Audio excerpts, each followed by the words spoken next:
Tama po si Lilet. Hindi po tapos ang laban. Hindi po mawala ng pag-asa. Hindi ka bulag, anak. Nakita mo ang nangyari kanina. Kaya mas mabuti pang tanggapin ko ng talo ko. Ay, Chato.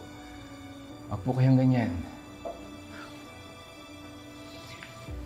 Kilala ko po si Lilet.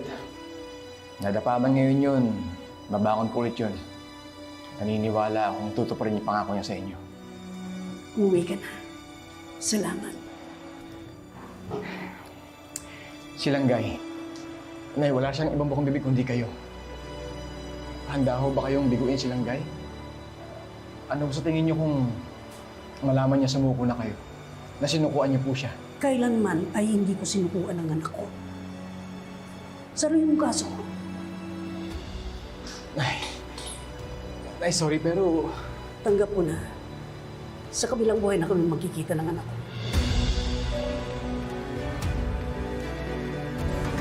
Na lahat ng case files sa kaso ni Nanay Chato. Ako nang bahalang magpaliwanag kala si RD at kay Ka Lorena na kinuha kitang co-counsel. Sige. Tara na, hintay na tayo ni Nanay Chato. Ay. So, tama nga ako. Pahiram-hiram kunwari ng case files, pero panunulot ng boyfriend ng totoong agenda. Ira, tama ka na, please. I really wanted to personally give this to you.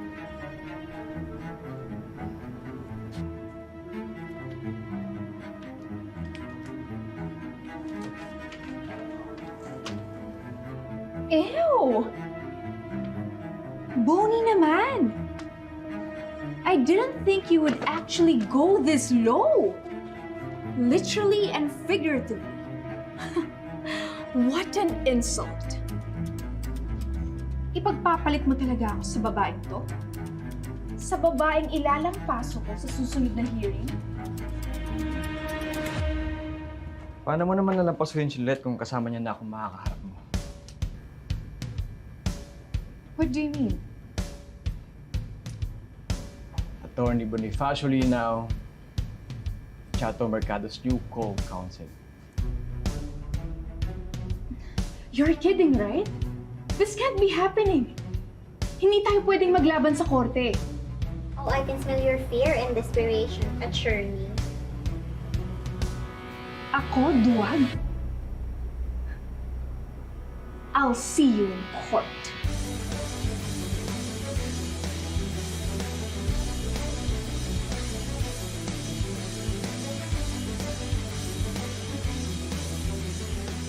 Hindi yan magugustuhan ni Nanay Chato.